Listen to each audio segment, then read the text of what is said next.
Hi guys, thank you for joining.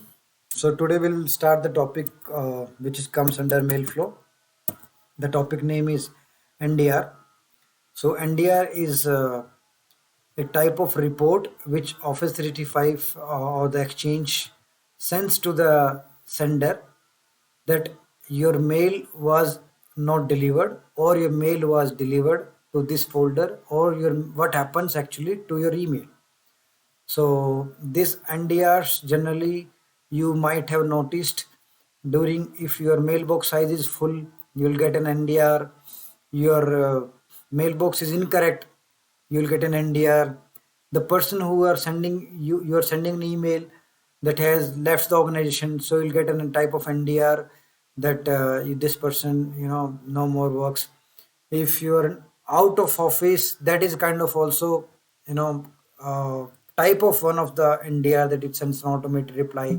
So these are the automated replies which is directly or indirectly designed within Microsoft.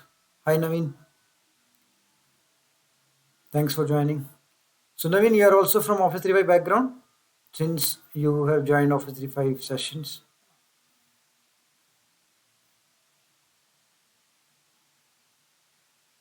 Okay, so I was talking about NDR. So we have, the type of NDR. I'm sharing my screen. Hope it's visible. Yes, it's visible. Yeah. So these are the NDR. Whenever you send an email to somebody, you get an automated reply on that email, and these NDRs helps you to troubleshoot the issue accordingly. So most of the time, when in our last session we were discussing about the about the mail flow, how to trace the email. But sometimes by reading NDR itself, if you can Google as well. Sometimes understanding the NDR itself, you know half of the troubleshooting of the issue. For example, there are these type of NDRs like introduction, permanent failures, transient failure, common NDRs, codes, troubleshooting guide by NDR. So I'll cover each type of NDR and how do we use it. What are the most common NDR do we get? So these NDRs and answers you can get in Google as well. But the concept behind the NDR is to make admin job easier. So NDRs generally are sent to the sender itself. So let's suppose Muhammad Ali is sending an email to Ravi, and Muhammad Ali is not a technical guy. He is from HR, and Ravi is also not a technical guy. He is in finance team. So Muhammad tells, sends an email and getting a bounce back asking that your mailbox size is full. So that NDR itself explained he will reach out to a exchange team. He will tell the exchange team that I'm getting this message, my mailbox is full. For a HR, he does not know what is mailbox size and how it gets full. So being an English understanding, he'll try to delete his emails, he'll try to delete his old emails, and then email will go. But for a people, most of the people, for non-technical people who are non-technical, these NDRs designed for them to make it more easier. Generally, users don't do it. So whenever you type an invalid recipient address, like suppose you type an email address chandar.sekhar@gmail.com @domain.com. So you misspell the Sekhar spelling and domain is correct. So your recipient troubleshooting steps will be you verify the domain email address, ensure the email domain exists in the correct, check if the recipient is still employed or unemployed, verify the recipient DL. So we have the code comes under email itself that is called 5.1.1. So these codes which are available in Google, but since we are covering this topic, so NDR is very useful in terms of troubleshooting mail flow issues. So most of the NDR is self-explained. If you go through this sheet which I'll share in the group as well. Invalid email address, and then we have invalid address syntax, too long, missing required. Sometimes they get an, ensure the email doesn't exist the length limit, add missing components. Then mailbox disabled NDR, check if the Azure AD, if the user account is active or not. Then we have recipient account has disabled, mailbox full. This is the most common we get.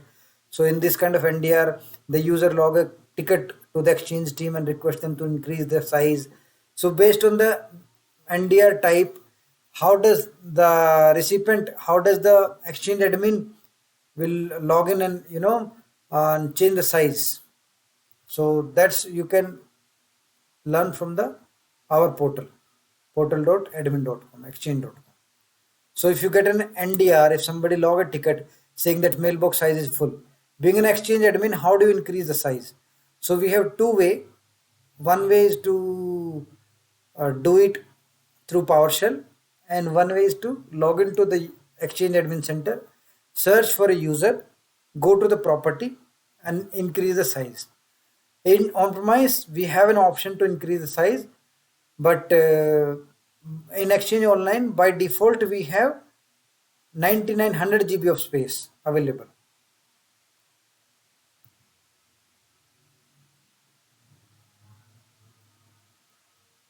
Message size restrictions. Sent message size, receive message size. So here you can set up the restrictions. Mailbox policies, email forwarding, manage email forwardings, others, member group convert to a shared mailbox, mail. Yeah, Ali, can you help me? Can you highlight this point? In Exchange Online, we don't have any option anymore to increase the size, Yeah, yeah, we have a possibility to increase the email size. but that is through command prompt. Yes, it's PowerShell. It's PowerShell command. Yes. So in our on-premise exchange, we have an option into user mailbox property. Somewhere we go to mailbox size, and then we have option to increase the mailbox size into on-premise exchange server. Most of the companies now use Exchange Online. In Exchange Online, you use command prompt to increase the size. So these commands we can have the set of commands handy when we work with the company. We have already type of commands provided by the seniors, and we can get it from Google as well.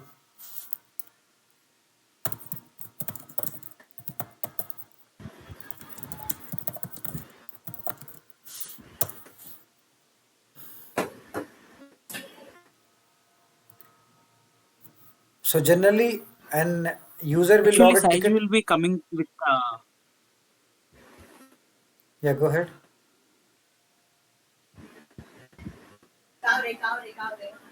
user will be getting the size with the license, right? Yeah, that is 99 GB by default they get around Exchange Online.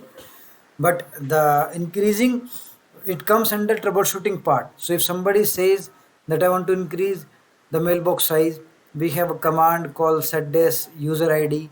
So set means we are setting this mailbox size, a user ID for the user for whom we are increasing the mailbox size, then send quota limit, and receive quota limit and issue warning.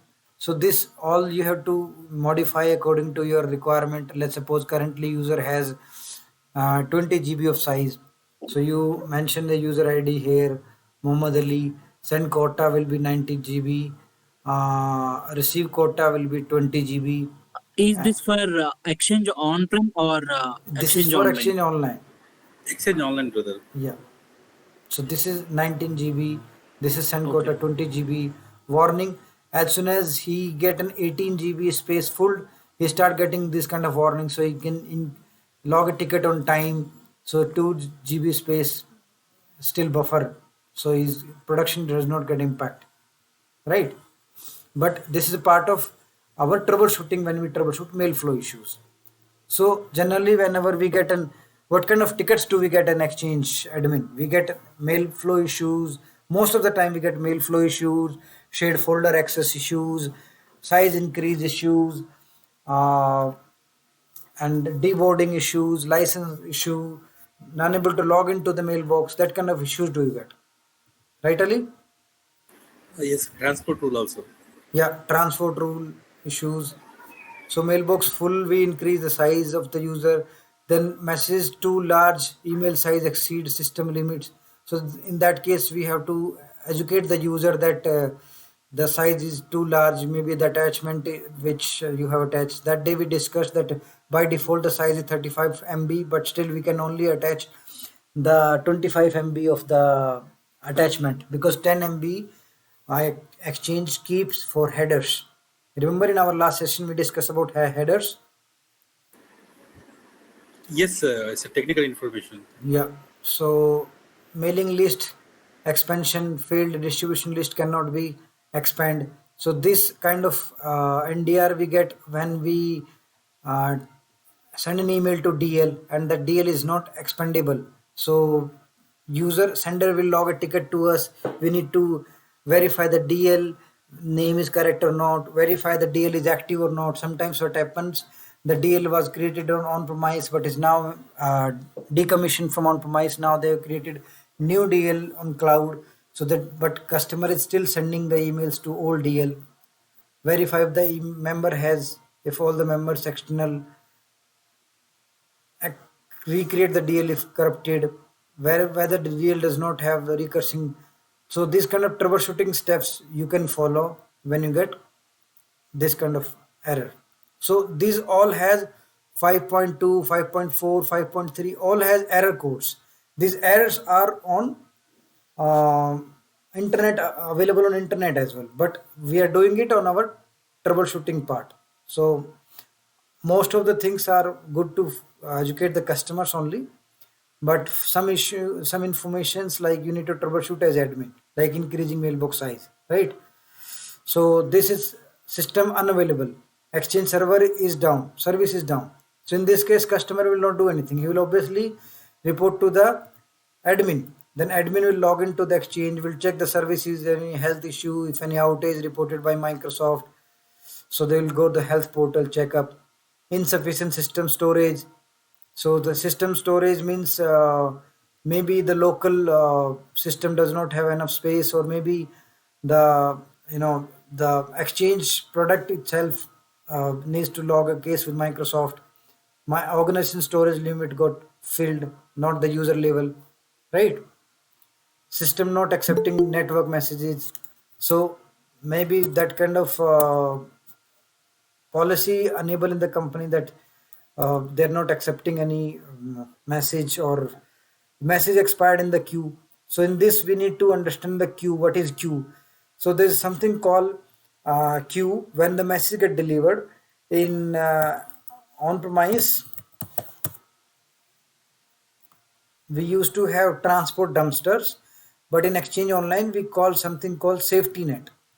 So safety net, let's suppose these are two databases or two servers. The email is being sent from this database to A to B. So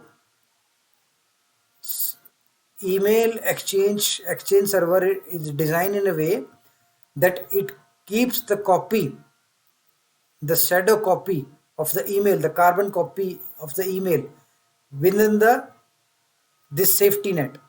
So the safety net is a latest version of virtual DAG. It's kind of virtual storage where it keeps the email in the safety net for 24 hours by default. We can modify these settings by changing some PowerShell commands, but by default it's 24 hours.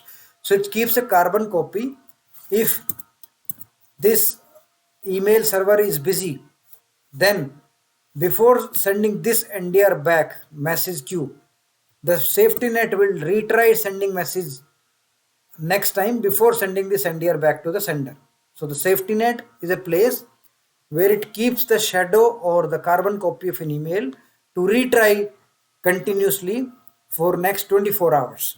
And if it's still this queue is full, or the recipient does not have enough space due to the queue is stuck on premise exchange, we used to get this kind of lot of issues that queue is busy, and you get this kind of message.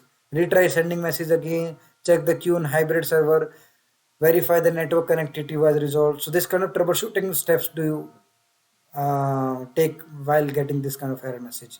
Invalid arguments, routing or connector issue. So connector issue is very rare case because connector is not designed for one particular user. They're designed to use on organization level. Okay, so in that case you check mail flow rules, verify send receive connectors, review hybrid. So connectors and all we don't check regularly, but if you get this kind of case, then you obviously discuss with your L3 team. If you're already L3, then you can log into exchange environment, you can see the connectors, whether you're getting this error message for all the users or for one particular type of users.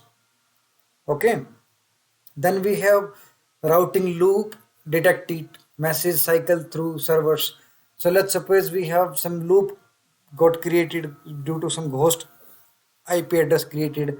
So email keep creating loops, like it will try to deliver the email from here. It will have another IP address of this server, then it will route that email through that IP address to same IP. Then this server again have IP address of exchange online or this particular server. It will keep on looping. So sometimes whenever we have, what happens when we perform any change, or the Active Directory team perform any change to decommission a server or decommission any application, the IP address get released, IP address get removed from the AD, and our application server get next available IP address or get any ghost entry IP address assigned to themselves. And that ghost entry IP address create a loop. It create routing that email from the same server where it was sent to. So we need to log into that application server. We need to verify that IP address, that which IP address it's resolving to. Then we need to connect to AD team. These are the L3 kind of work we will get. Generally, it happens in most of the applications issue.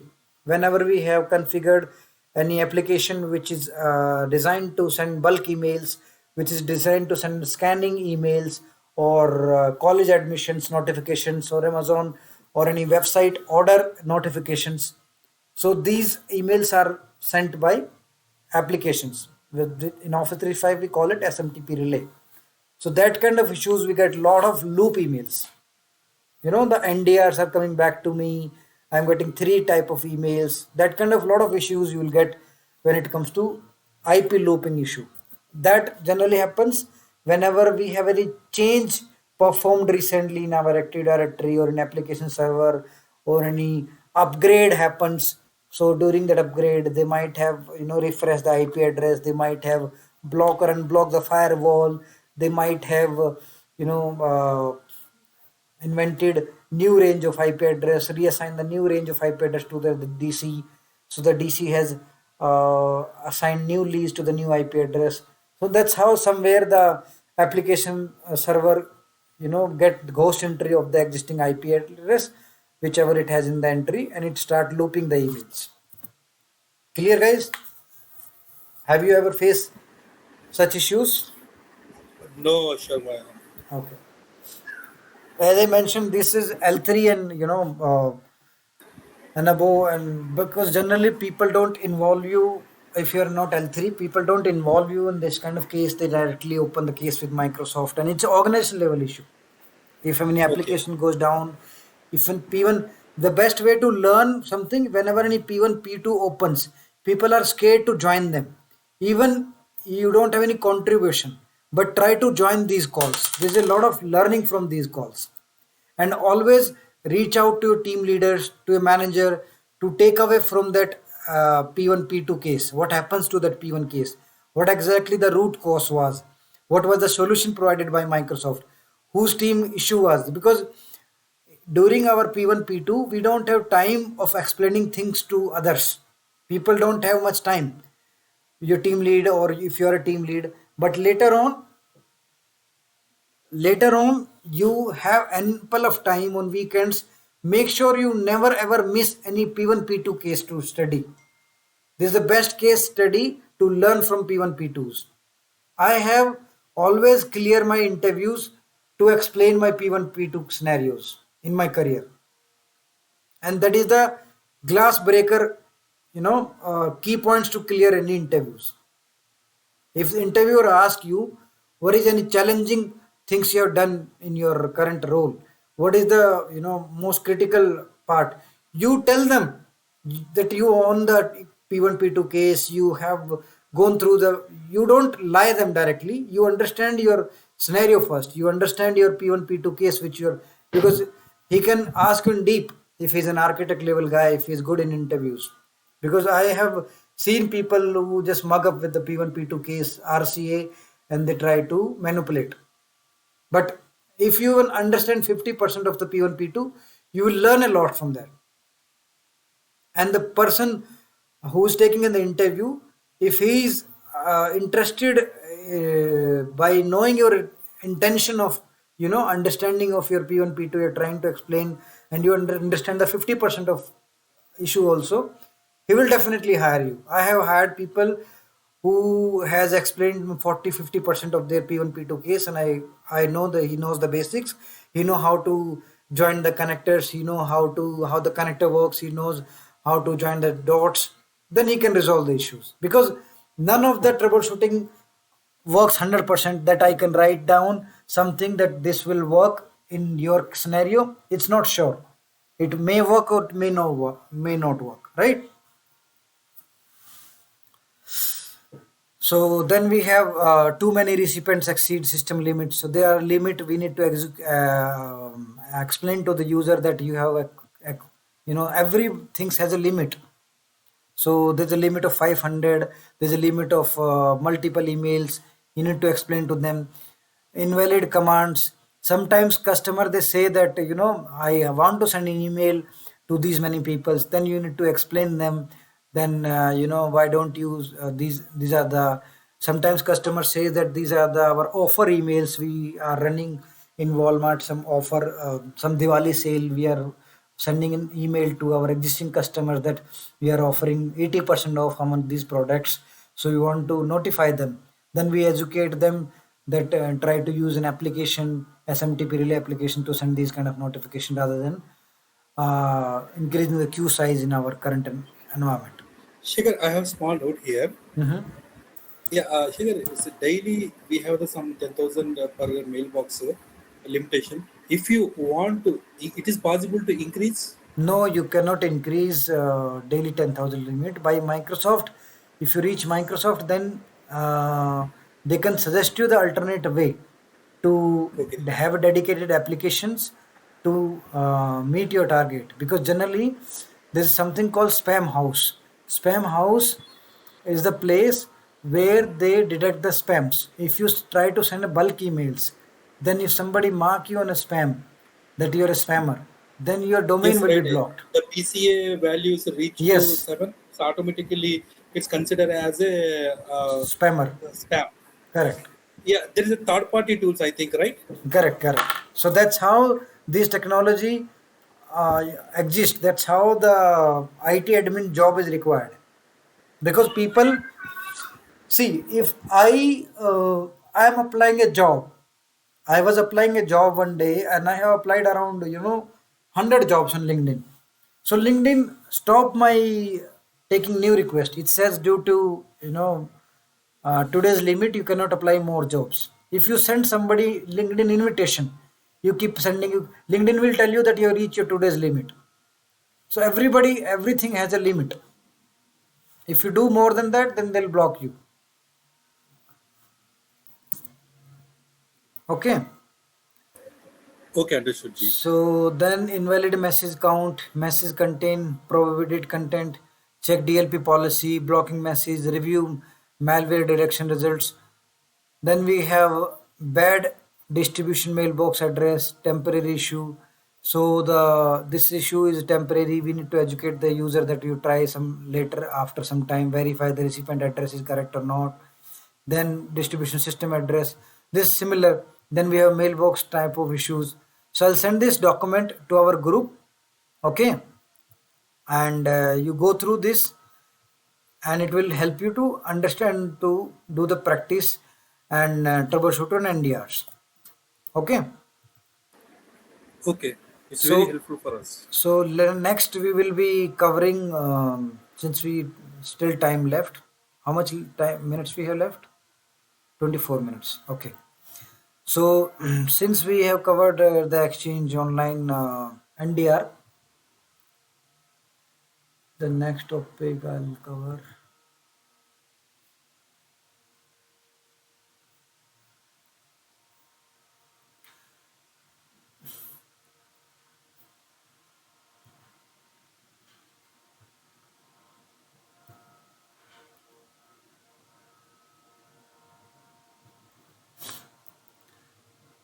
So since I was mentioning in my last class that once you go to the user property, you need to explore the property of user. I mean, and of the mailbox.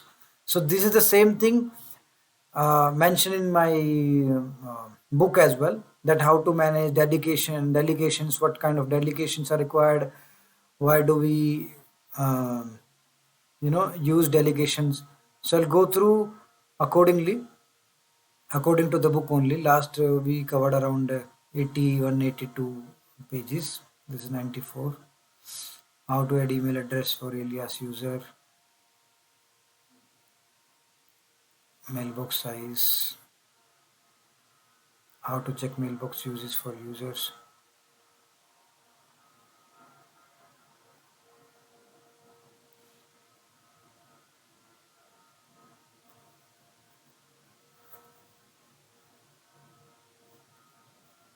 Okay, how to see the list of users in your organization. So you can go to mailbox. You can see the list of mailboxes. Here you can see all the mailboxes. If you want to see the users, you go to Office Revive portal and you see their users list. Then we have mail tips. How to check the uses. We just check it through PowerShell as well. Go to mailbox property, click on recipient mailboxes, and here on premise you see this is a user, and you'll see the message details like what is the current mailbox size. This happens in on premise. In Exchange Online you can see I know even in Outlook you can see the property and see the mailbox uses, but in on-premise you see mailbox uses, then you'll see 14 GB used of 49 GB. So whenever somebody reports to you that my mailbox is full, then try to Sharma, ask I them. have doubt here. Yes, yes, In the mail tip, uh, I saw in mail tip it is possible to set as a Outlook also from Outlook. Uh, if you set out of office, it is also showing the same place, mail tip place. yes, yes. There is Because any difference is there? Out. Mail tips is one of the feature which was introduced in Exchange 2016 and later version. It's a feature whenever you type an email address, you must have seen, sorry, whenever you type email address itself in the GAL, it will show you Okay. on the highlighted on the top banner that this person is out of office. So whether sending that person email is worth or not. So it tells you. So that is called mail tips. It's a feature of Exchange. Okay. If you set out of office also, it's showing. Yes. No, no, out of office also shows.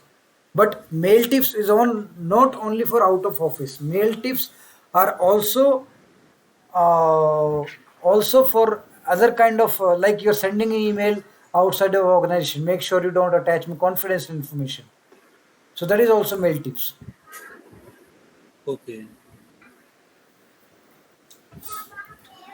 Then we have next topic how to add an email address in the alias. So what is alias? For example, my name is Chandrasekhar and at my home, my mom and my parents call me Naresh. So in my company, if I say that okay, add my this email address also as an alias, that if somebody type my first name at last name at domain.com, then it comes to me only. But how do we add that alias? We go to email property, mailbox property. We go to mail addresses and we click on plus sign, and here we can add the mail alias. SMTP, this is always SMTP small letters, that is for primary, and then we have SMTP capital letter, that is for Teams, and SIP, that is for calling feature.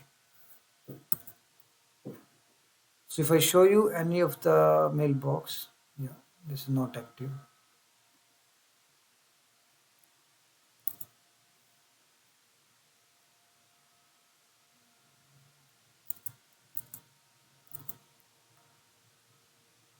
Organize mailbox, message delivery, mail address forwarding, message size restrictions, mailbox policies, retention policies, it will show.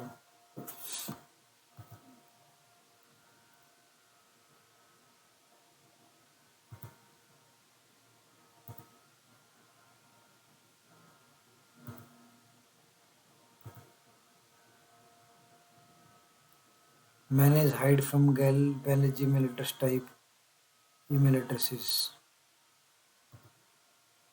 See, so you can add an email address type, email address alias. You can delete, you can edit into existing one. So that kind of request you'll get by ticket.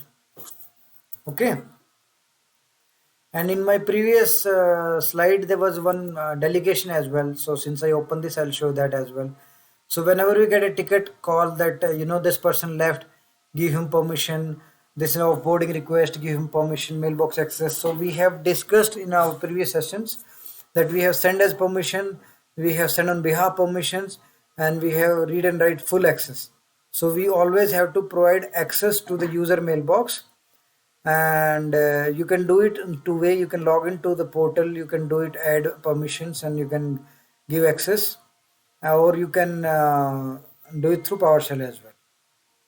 If you give on behalf, generally interviewer ask you this interview questions, that send on behalf difference and send as difference.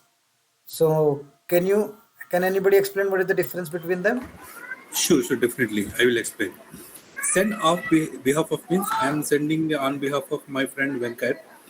If Venkat is out of office, some Venkat is my manager. I am sending on behalf of Venkat. It will be shows in that if you recipient, it shows clearly on behalf of Venkat Maulana is sent. It will be shows. Send as means it not showing anything. It's directly showing a Venkat name. Correct.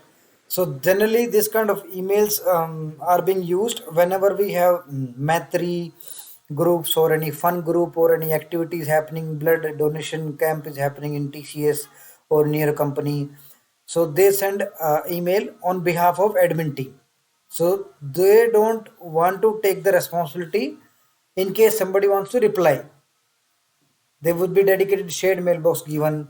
So it's always they work on behalf of a team, behalf of somebody, like the secretary of a CEO, secretary of a manager, secretary of a senior manager, secretary of a delivery manager, they have sent on behalf of permissions. Okay. Once you go to this property, you'll get a lot of learnings. Everything exists into this property: mail forwarding, hide from GAL, mailbox policies, and then we have retention tag, retention, so many things. Most of the exchange daily activity will complete under property, but you have to go through. Okay. Then we have did somebody join or did somebody leave? Okay, shows you 5 minutes will over. Then we have to add save to confirm. Okay, how to hide email address from the address list. So we can hide the user from the address list by clicking here, that hide user from address list. So why do we do that? Can anybody answer?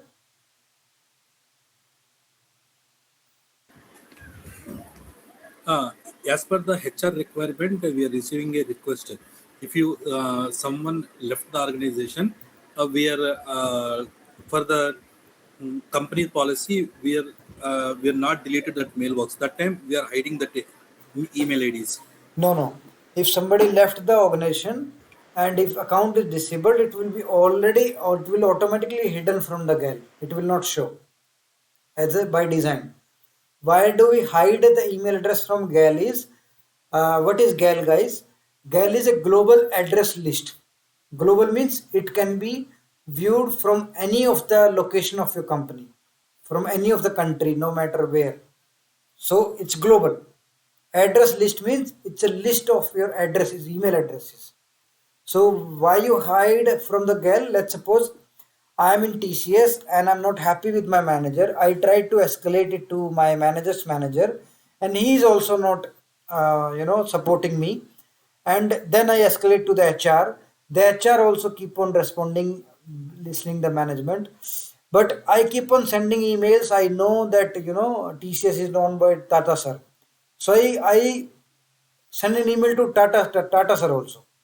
Same way, if person is working in Microsoft, he cannot send email to Bill Gates, right, or to Satya Nadella. So some of the people email address organization wants to hide from the girl that they don't get frequent emails or they don't break the hierarchies. So we can customize these hide from GAL that these email address will be hidden for everybody, but it can be shown to dedicated people, and that's how the mail enabled security group was designed. Okay, the people also ask in interviews that what is the difference between mail enabled security group and in security group. So mail enabled security group, only those people can send or receive emails who are part of this group. But in distribution group, even normal members can send an email to that group. And security groups are designed to manage the permissions. Okay. So I think we have covered this as well. Okay. You understand why do we hide users from the GAL? Understood, Ji. Just for the higher officials, Yeah, right? yeah. And mail tips, this is where you go to general, you go to mail tips and see. You'll see you can create a mail tips on user basis as It's well. it's user level, right? Yeah, it's user level as well. You can create it. How to configure mailbox delegation? I just showed you that you can give the senders permissions.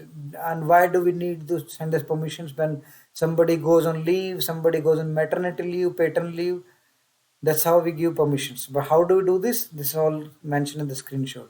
I will share this guide with you guys if needed. This is an older version actually, so that's the reason it's not, the screenshots are not updated.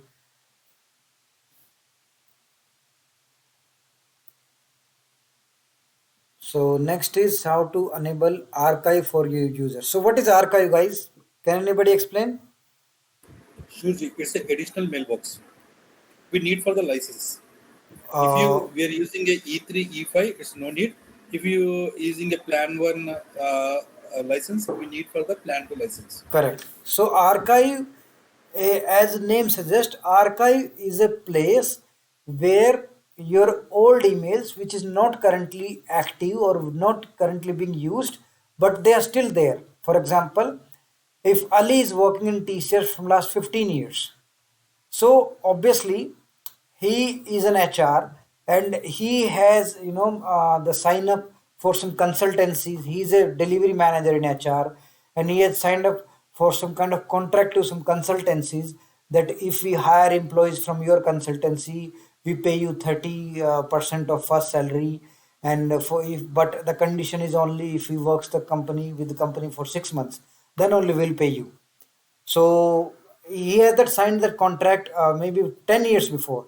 But now the company being sold out or being taken over by some other that consultancy from where we were hiring the people, that is being taken over by some other bigger consultancy. So they want to you know send another contract. So I have to find my old contract. How do I do that? That email I'm not currently using. So to make our search run faster, because search works on our indexing services, search mostly works on our more actively on our current mailbox, which is an active mailbox, and archive is in our inactive mailbox. It is also linked to our mailbox, but is archive.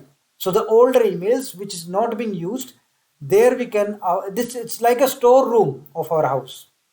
The things are at our house. When we do our Diwali cleaning or Holi cleaning or any festival or any special occasions in our home, we go to our storeroom. We find some antique piece. We feel happy by seeing them, but we still don't use them, and we didn't still throw them. They're good to be have at home. They are our memories. They are our childhood memories. They are parents' memory. We still keep them, but we don't throw them. So they are like our storeroom. If we need, we can use them, but we don't throw them. So whenever user does not want to delete old emails, generally most of the people they work in 10 years, 15 years, 20 years or more, they get this kind of archive enabled, and it needs a license. Okay. We have in place archive, and we just need to go to the user property and into enable, so it will automatically based on retention policy and retention tag, it will archive your emails. Then we have next topic is HR MRM policy. What is MRM policy, Ali?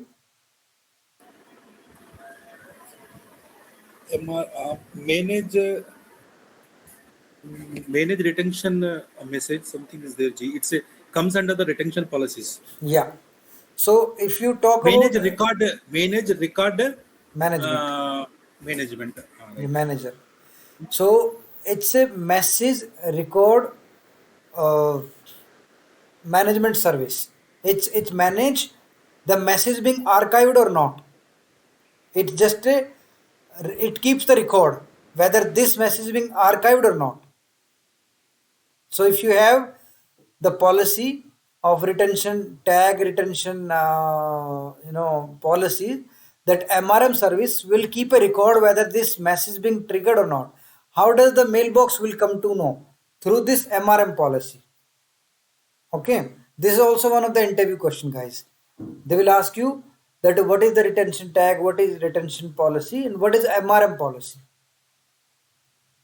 So during my sessions, if anything, if I feel like this is an interview question, this is important, you can make a note of it.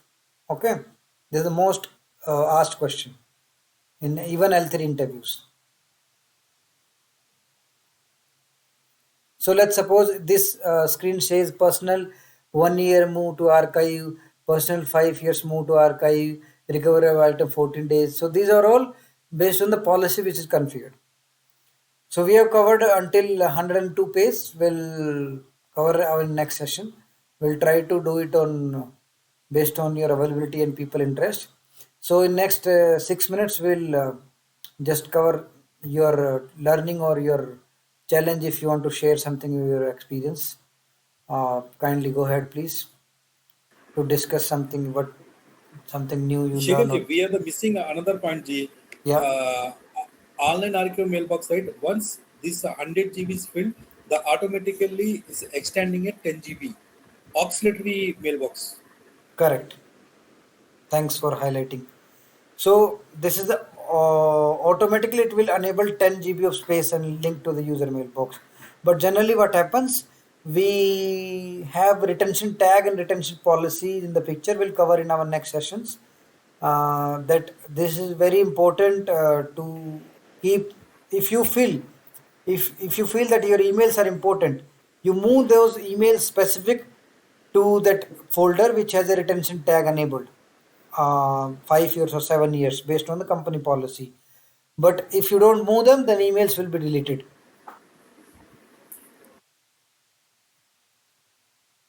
So Venkat, Ravi, or Manikanta, Muhammad Ali, anybody wants to share any learning from today's office hours? Any challenging work you did, something new you learned today? Yeah, today is a wonderful class, Sharma. I am Thank very you. happy because I learned more today. I learned new things because first we are learned for India reports. I didn't see the first time I see this the list of the reports, the error reports, everything. I know only our 2 or 3 error reports only. The reason being you don't know because you don't get that kind of issues.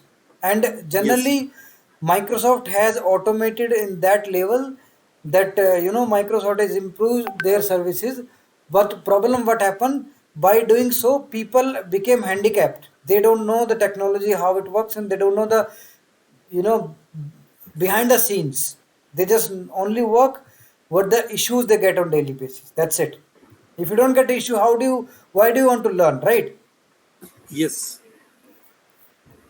So I have shared the guide into our group chat. You go through this, and it's a good information to uh, to have the knowledge, because our training purpose is not to just complete the training. Even it can go deeper one topic, but our purpose is to understand the topic in a better way.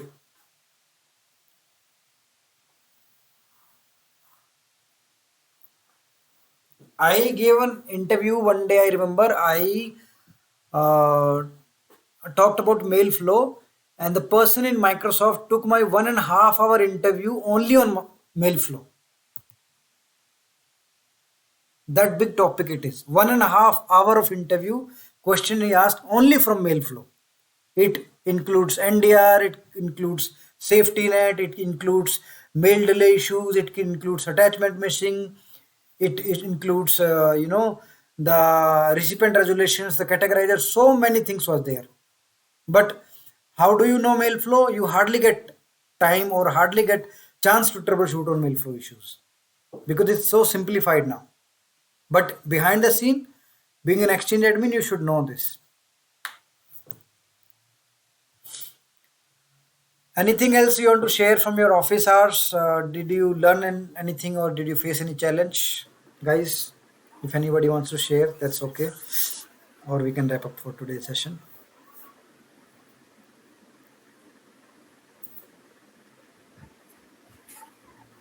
okay, Sharma ji. We Thank can you. connect tomorrow again. Yeah, sure. Thank you, guys. Thank you so Yeah, much. thank you so much. Have a nice day. You too.